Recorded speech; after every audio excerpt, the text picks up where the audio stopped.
Assalamualaikum, halo teman-teman yang ada di rumah. Di video kali ini kita akan membahas tentang lilitan tali pusat pada bayi. Sebenarnya bisa normal nggak sih lahirannya? Terus penyebabnya apa nih? Penyebab terjadinya lilitan tali pusat. Nah, kita akan bahas di video ini. Jadi tonton terus sampai selesai ya teman-teman. Oh ya, buat teman-teman yang belum tekan tombol subscribe, jangan lupa untuk tekan tombol subscribe sebagai bentuk dukungan teman-teman biar channel aku itu lebih maju lagi dan aku bisa berbagi informasi yang lebih bermanfaat lagi buat kalian semua. Nah, sekarang kita bahas ya teman-teman ya. Ini udah aku catat sih. Pertanyaannya, apa itu lilitan tali pusat? Lilitan tali pusat itu adalah di mana tali pusat itu melilit di bagian tubuh bayi. Ada lilitan 1 kali, ada lilitan ada lilitan 2 kali dan 3 kali dan seterusnya ya teman-teman, tergantung berapa lilitan, dan itu akan diketahui kalau misalkan teman-teman itu memeriksakan kandungannya di dokter spesialis untuk dilakukan USG.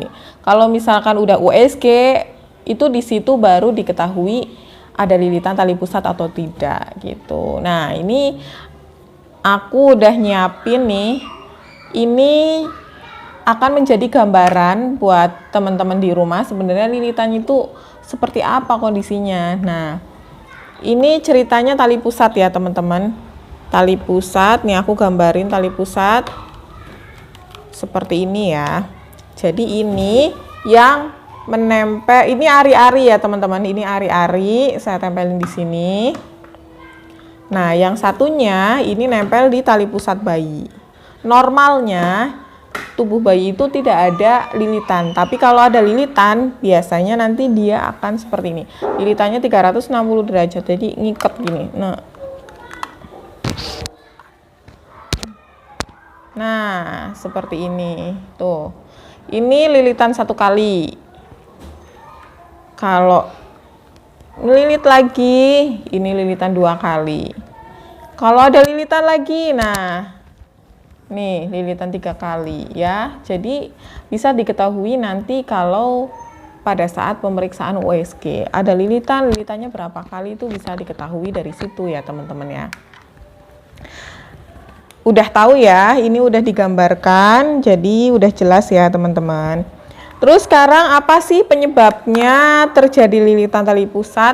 Sebenarnya penyebabnya itu satu, karena gerakan yang aktif pada bayi. Jadi lilitan tali pusat itu bisa terjadi di trimester 2 atau 3 ya teman-teman. Jadi nggak harus trimester 3 atau trimester 2. Jadi umur berapa minggu pun bisa terjadi lilitan, itu karena gerakan bayi yang aktif.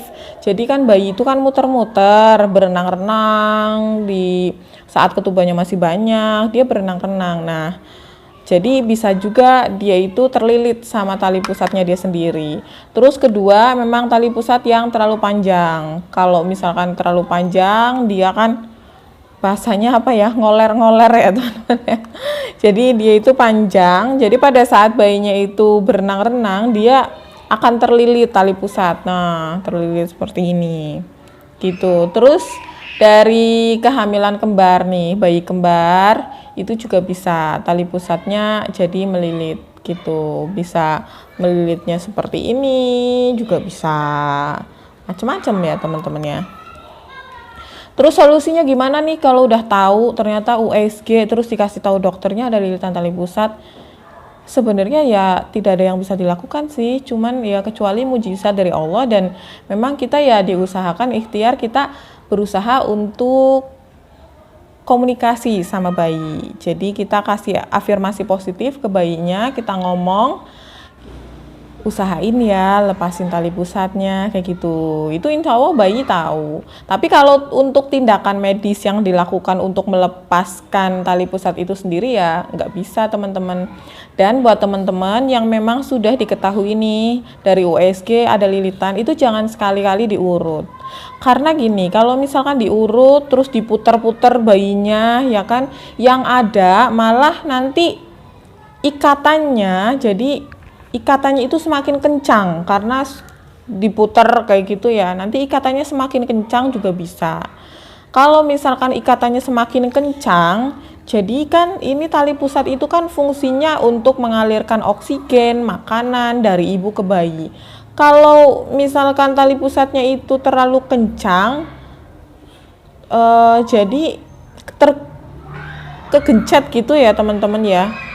Jadi tersimpul kayak gini, malah jadi kayak gini. Ini nanti malah akan menghambat penyaluran oksigen dari ibu ke bayi. Yang ada nanti bayinya itu distres ya. Kalau misalkan bayinya itu stres, biasanya nanti menimbulkan detak jantung yang tidak normal, yang akan mengakibatkan kondisi yang tidak baik untuk bayi gitu teman-teman. Jadi nggak usah diurut ya teman-teman, biarkan aja ya, karena memang tidak ada yang bisa dilakukan kalau misalkan sudah terjadi lilitan tali pusat. Syukur-syukur nanti bayinya memang diajak komunikasi, dia bisa melepaskan tali pusatnya sendiri ya. Bisa normal nggak sih atau harus SC? Sebenarnya banyak persalinan normal dengan lilitan tali pusat. Kalau misalkan kepala lahir, kalau misalkan tali pusatnya kenceng, biasanya nanti kita potong ya. Kalau misalkan langsung kita potong ya, kalau misalkan kepala bayi udah keluar. Tapi kalau misalkan memang longgar, tinggal kita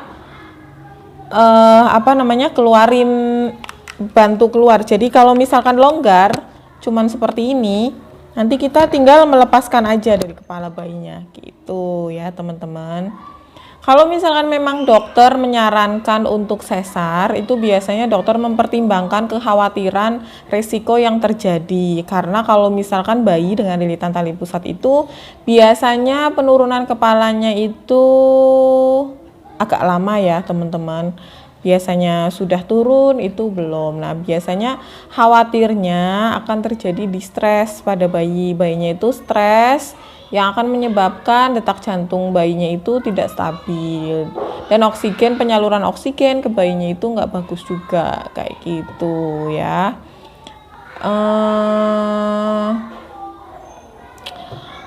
Jadi sebenarnya sih kekhawatirannya pada saat nanti persalinan itu seperti itu teman-teman ya. Jadi persalinannya itu lebih lama, persalinan macet, harusnya sudah lahir, itu belum ada perkembangan untuk kemajuan persalinan. Nah, seperti itu. Mungkin sekian dulu video dari aku. Semoga video ini bermanfaat buat teman-teman yang ada di rumah. Jangan lupa kalau ada pertanyaan silahkan tulis di kolom komentar, dan jangan lupa kalau untuk teman-teman yang belum tekan tombol subscribe, tekan tombol subscribe sebagai bentuk dukungan kalian terhadap channel aku biar lebih maju lagi.